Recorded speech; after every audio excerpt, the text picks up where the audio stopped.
Hi everyone, welcome to a poker vlog with a bit of a difference. Poker with kids. Fuck it, let's go. Don't tease me. Let's play some fucking cards. Finally here and very long overdue. My name's Deadly. People know, you better not. You hang on every line. Finally here and very long overdue. My name's Deadly. People know, you better not. You hang on every line. You still doing the vlogs, Kerry? Hi everybody, welcome back to the long overdue episode number 9 of Poker with Kids.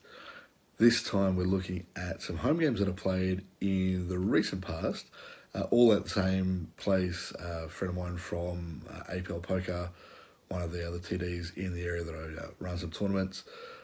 He ran 3 poker games that I played in recently. One just after around Anzac Day, one around the Queen's birthday weekend, and one just recently.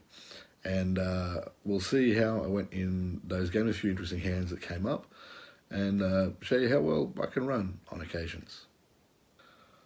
These first few hands were from the game that was played around Anzac Day. And this first hand I didn't actually get on camera. Given it was the first time I actually played the ghost plays, I thought, look, I'll just play cards, won't worry too much about getting the camera out and doing the vlog and that sort of thing. And the following hand actually came up. It was actually the third or fourth hand that I actually played for the night.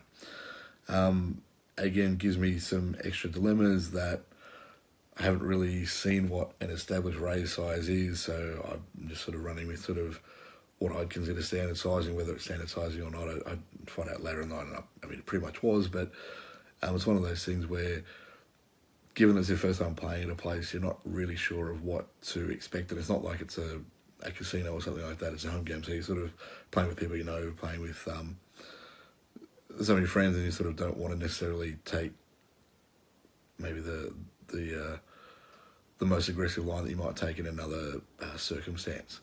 So anyway, the following hand came up, as I said, the about third or fourth hand actually played for the night once I arrived. So under the gun limps, I looked down at pocket aces under the gun +1, so I raised up to $1.75, playing 25-cent, 50-cent no limit hold'em. I managed to get 5 callers.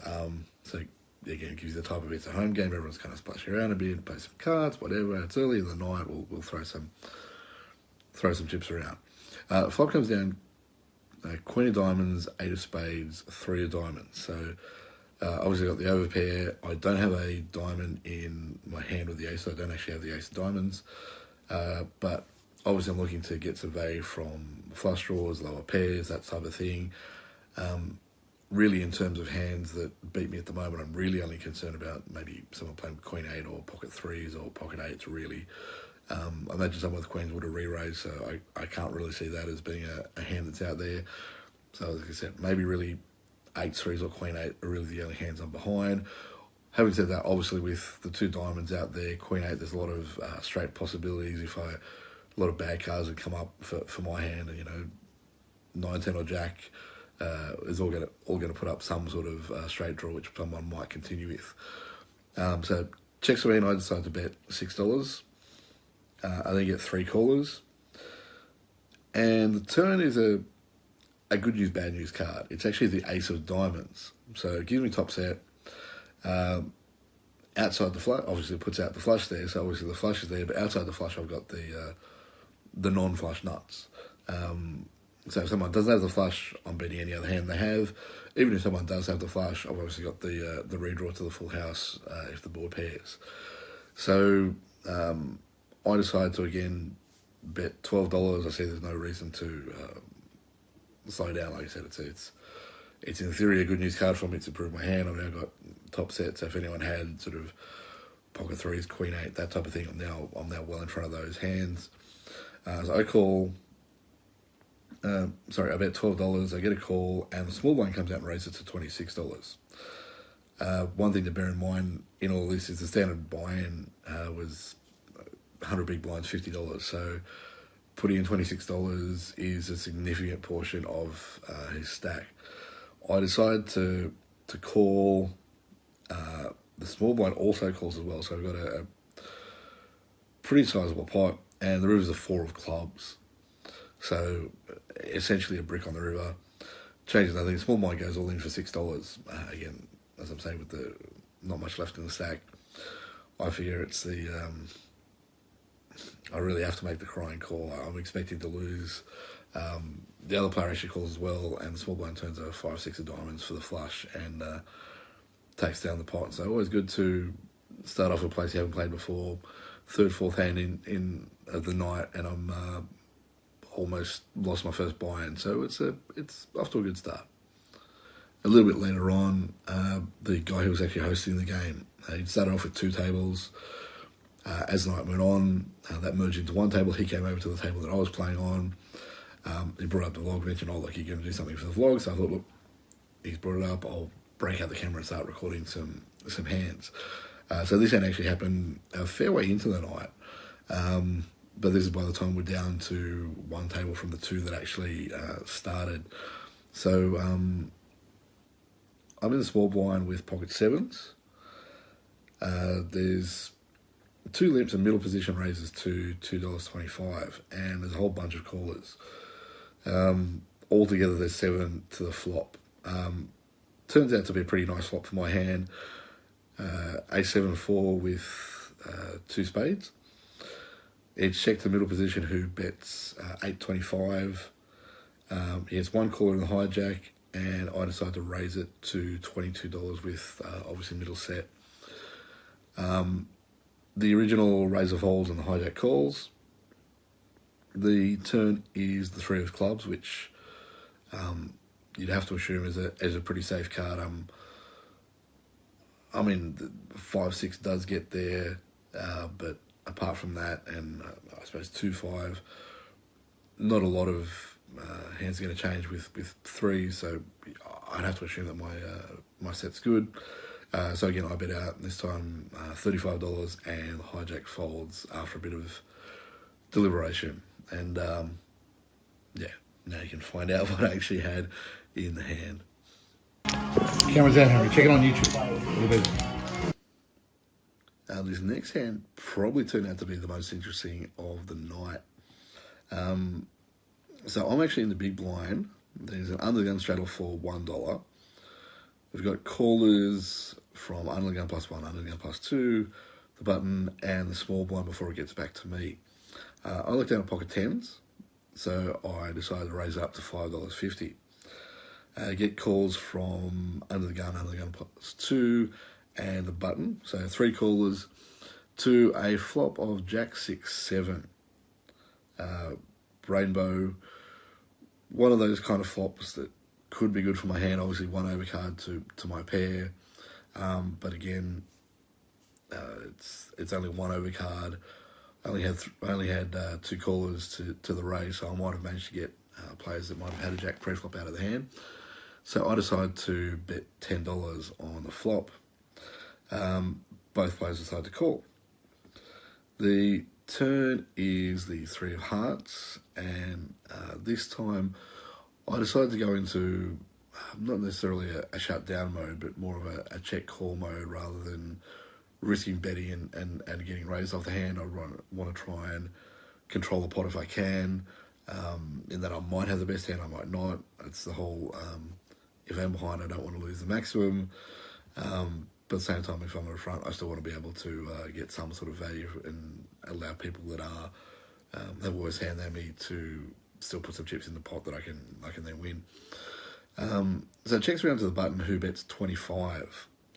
I decide to call, and the under the gun player also calls. So we're 3 ways to the river, which is the 4 of clubs. So putting 4 cards for straight out there, we've got 3, 4, 6, 7, plus the overcard. Again, checks around to the button. This time he gets $50. And as I said, this was a hand that came up not too long after the 2 tables moved. So this is one of the players that came over from the other table.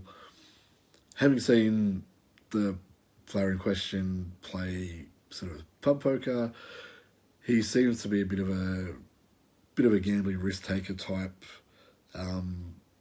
Tends to splash around a bit in pub poker, but again, just because he's splashing around in pub poker doesn't necessarily mean he's going to be splashing around in cash games. So I decided to take the conservative route here and fold my hand. The player behind me who was under the gun, he decided to call. This is where the fun part comes. The button showed 8-7 offsuit for a pair of sevens, and the guy who called actually showed pocket eights. So called down with pocket eights. Obviously, I followed what would have been the winning hand, but again, interesting call.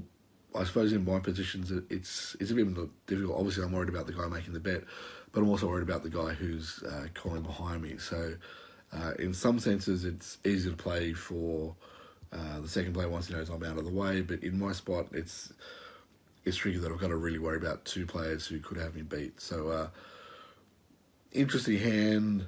Obviously, I would have liked the result to be slightly different, but like I said, probably the most interesting hand of the night, and nice call with the eights to take down the pot. This next hand is an interesting one in terms of bet sizing and how bet sizing mistakes can lead a player to go on and lose a hand they might otherwise have won. This time I was under the gun. I decided to limp in with pocket sixes. Yes, it's not maybe not the most optimal sort of play, but again, as I said, a lot of people in the game were limping, and I had limped a few times before, so it didn't necessarily give away the strength otherwise of my hand. And the player behind me under the gun +1 decided to raise to $3.25. Significantly bigger raise than what had been standard. The standard raise at the time would be somewhere between about $1.75 and $2.50-ish. So raise to $3.25 is pretty big, considering how the game was playing, and actually folded back around to me. I decided to make the call, figuring, look, maybe we can hit a set and win a pot, see how we go. And the flop came down 3-3-5 with two spades. I did have the six of spades, but I wasn't exactly pinning my hopes on making a straight flush or something like that. But having said that, I do have an overpair, so can't really fold to a bet. So I checked it over to the under the gun +1 player, and he decided to again bet $3.25. So obviously by this stage it's slightly less than half pot. So I have an overpair, so I called. The turn brought the 4 of clubs. So now not only do I still have an overpair, I now have an open-ended straight draw. And again, I checked it over to him, and again, he bet $3.25. So this time, with obviously the flop and pre-flop action, it's now under a quarter of a pot. So again, happy to call. And the river was the 7 of diamonds. So my straight actually got there. I decided to lead out for 11. He made the call, turned over the sixes, and I won the hand. So obviously can't complain about the result. But again, I think if my opponent in the hand bet sort of bigger on the flop or turn, might have folded earlier in the hand. But as it was, with such small bets relative to the pot, really don't think I'm going anywhere with, as I said, the overpair and what became an open-ended straight draw, and that allowed me to get there on the river and win the hand. Now, this is the final hand I want to look at from the first of the 3 home game nights. And in this hand, I'm actually under the gun +2, look down at pocket sixes, once again. Under the gun limps, I decided to limp along, under the gun +2. The hijack, the cut-off, all limp along. And the big blind, who's actually the guy who's hosting the game, he decided to raise up to $2.50. And as was sort of standard for the game, we actually had 4 callers, so 5 of us to the flop. Pretty nice for my hand. 7-6-2 rainbow. Obviously, pretty happy with the flop. There's some straight draws out there. Again, multi-way field. Big blind decides to lead for $6.25, and I raise it up to $15 when he gets around to me. That falls out everybody else except for the big blind who makes the call. The turn was the 8 of hearts, so this completes some of the straight draws. Obviously 4-5 gets there, puts the second heart up on board. So I decided to check this time, and the big blind checks back. The river is, again, a pretty nice card for my hand. It pairs the board at 7 of hearts, again putting a third heart out there. And this time the big blind leads out for 22.50, presumably with a hand like Ace King, Ace Queen of hearts with the nut flush. I decide to put in the min raise to 55, and he has a bit of a think and a bit of a mull over what I could have. One of the things he actually puts me on, he says, look, he figures I could have sixes full, and eventually fold. So a good fold in the end. Nice to win a hand there towards the end. Finish up the evening with a small profit, but good night out and good time with some of my poker friends. That's good. I hope it actually makes the pot. I watch your vlog, so I hope it makes it. These next few hands are from the second night that I played. This time's a little bit of a different setup. A smaller group, single table, inside the house rather than sort of out the back. So this time I didn't actually break out the camera. I mean, I did actually have it out and recorded a few little tiny bits, but none of the actual hands I want to talk about. Again, just a different situation. Didn't want to sort of be in a bit of an awkward spot again with sort of in the guy's house with the family photos and stuff like that on the wall. Didn't want to sort of put some things up that might end up him not wanting to go online, that kind of thing. So, like I said, I left pretty much left the phone and the camera away, and still obviously played some poker, and here are some of the hands that might be worth talking about. So this first one, I'm under the gun +1, raise up to $1.50 with ace 10 of diamonds. Get 3 callers, and comes right around to the big blind, who raises up to $6. I decide to call, and 2 of the other players call, and flop comes down 10 of hearts, 9 of diamonds, 8 of diamonds. So a pretty nice flop for my hand with top pair with a nut flush draw. And the big blind decides to lead out for $9. Obviously with a pretty connected board, there's a lot of straight draws, or possibly even straights possible. With my top pair flush draw, really can't see myself getting away from the hand, so I decided to raise to $22. Follows back around to the big blind, who shoves for $31 total. Again, only $9 more for me to call. I'm not going anywhere. So I make the call, and I'm up against pocket kings. So effectively, it's a flip for just over $60. The slight thing that does change here, he does actually have the king of diamonds in his hand, so that actually makes it about a flip, rather than if he didn't have the king of diamonds. I'm actually a slight favourite with the extra outs, the extra out with the king of diamonds. So obviously I'm looking for an ace, looking for a 10 or obviously a diamond. However, the board runs out with queen and a 5 that aren't diamonds, and I'm going to lose that hand. So another fun start to an evening of poker at the home game. This next hand, another one of the interesting hands that played at the game. The same guy involved that I played the 3-way hand with the pocket 10s that ended up folding the previous time I was there. So this time, under the gun +1, the player from the 10s versus 8s versus 7, 8 hand from earlier in the vlog, he raises up to $1.75. I'm on the button with a6 of spades, and I call, and there's actually 5 calls altogether that go to the flop. And the flop looks like a pretty good one for mine. It's ace of clubs, ace of diamonds, 9 of diamonds. So obviously flopped trip aces. Not the greatest kicker in the world, but it is still trip aces. Under the gun +1 leads out for $4.25, and under the gun +2 makes a call. Interesting spot here for me, obviously, because I've got one of the aces. There's only one other ace in the deck, so both players can't have the ace. So obviously one of them doesn't have the other ace, and I can at least get some value from. At least there's going to be, in some ways, a dead $4.25 from the player that doesn't have the ace, or at least that's what I was thinking anyway. So I decided to raise up to $15. Folds back around to the Under the Gun plus one player who goes all in. The Under the Gun plus two player has a pretty significant think and eventually folds. I decided to make the call. I had $18 more and made the call.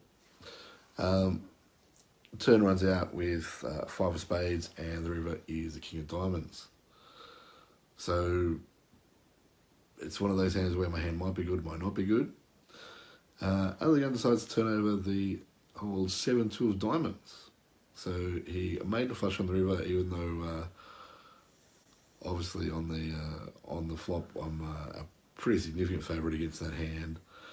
And something that we had in the game going was if someone won with 7-2, they got a bonus big one from everybody else, 50 cents. So not only did he pick up the pot, we ended up collecting 50 cents off every other player on the table. And just to make matters a bit worse, the other guy who was in the hand said he folded ace-5. So he would have actually filled up on the turn, and had he stayed in, he would have won the hand. So not only going to show you how well I was running, but also how some people manage to somehow find ways to win pots that they might otherwise lose. But again, another interesting hand from that second night of the home game. Now looking at a couple of hands from the third night of the home games, and this is probably the biggest disaster out of all the three nights. The first couple of hands, just quickly a run through, just to give you an idea of how well I was running again. Haven't put up the fancy graphics for these hands, but this one was a hand fairly early on in the night. I had King Queen offsuit with the King of Clubs, multi-way flop as is standard. Again, I think it was just limped around probably 5 or 6 ways. 2-4-5 with 2 clubs on the flop. Got checked around. Turn was a 6 of clubs, putting 3 clubs out there and 1 card to a straight. There was a bet played to my right, called, and I called, and the river was a jack of clubs. Obviously putting out 4 to a flush. I've got the king of clubs. First player checked, played on my right bet. I made the call. Other player folded, a $40-odd pot, and of course the player to my right rolls over ace-8 offsuit with the ace of clubs. So the old, I suppose technically 3-5 of clubs is the nuts, but the old nut flush against second nut flush. So always wonderful to be on the other side of the hand. The second fun hand to look at from the night. This time there was a straddle on. A couple of callers, player in middle position, raised up to 425. Another caller behind him. I looked down in the, just behind the button in the hijack. Looked down at pocket queens. Obviously a straddle pot, bets are a bit bigger. I'm thinking it's a good spot. I decided to raise it up to $15. Folds back around to the original raiser, who 4-bets. By this stage, I think I only had around $13, $14 more. I think I had just under $30 in my stack. I'm not going anywhere with queens. Everyone else folds. I decided to call. He decides to ask the, I suppose, the unintentional needle question, do you have aces? To which I reply, no. And he kind of says, because I do, and turns over the aces. Obviously not what I'm looking to see. Ultimately, we decide to run the board out twice. Doesn't actually help my hand. First board runs out 10 high. Obviously, I miss everything. And the second board runs out with 2 kings, but no other cards above an 8. So aces hold, and we're rebuying. And another fun one, the final hand for the night of the third night. we've got 3 players that limp in. The button decides to raise it up to $2.50. I'm in the big blind and look down at pocket 3s. Small blind calls, I decide to call, and the hijack calls. And we see a flop of ace 9-3 all hearts. So it's a bit of a good news, bad news situation. Obviously I like the fact that I flopped a set, but the fact that it's an all heart board obviously means that I'm going to proceed with caution. I'm not really going to get out of line unless I manage to fill up. Checks around to the button who bets $7 and I make the call. The turn is an offsuit 4. This time he bets $10 and again I make the call. And the river pairs the board with an ace. So again I figured that he might have been raising with a hand like King Queen or King Jack of Hearts. Could very well have flopped a flush. So could also have an ace hand like Ace King, Ace Queen, something like that. So there's a lot of hands I might have been behind them now in front of. Obviously I don't think a hand like Ace X can really avoid at least calling a small bet here. So I decided to lead out on the river for $15. He puts in a raise to 30. I'm sitting with 29 behind. Again, trying to figure out what hands he could put in the raise with. I mean, in hindsight, I suppose I probably should have folded. But again, it's a home game. I'm thinking someone might have done this spot with a flop flush or with Ace X that could very well have Ace 9 or Ace 4 or something like that that gives them a bigger boat. But just a general Ace X hand might end up deciding to put in a raise here, thinking that I didn't have a flush. Otherwise, I would have played it a lot quicker on the flop or the turn. So I decided to make the call, and very nicely he rolled over pocket aces for quads. And again, this was the same player that, the same hand, same guy that had the aces against my queens earlier in the evening. So fun evening all around. Ran wonderfully, stayed there for just a little bit over an hour. And yeah, so that wraps up the third of the home game sessions. So that's going to wrap up vlog number 9, the home game disaster. And hopefully I'll be able to get another vlog out pretty soon. There's a few pub poker games that I played that I'm trying to put into a vlog. So hopefully I'll be able to get that out in the not too distant future. But again, priorities might change things a bit. But good to get out and play some cards, albeit it would have been nice to run a little bit better. But regardless, some food for thought, and hopefully you at least enjoyed the vlog. Anyway, thanks for watching. Feel free to subscribe and click the thumbs up and all that sort of stuff. And hope to see you again soon.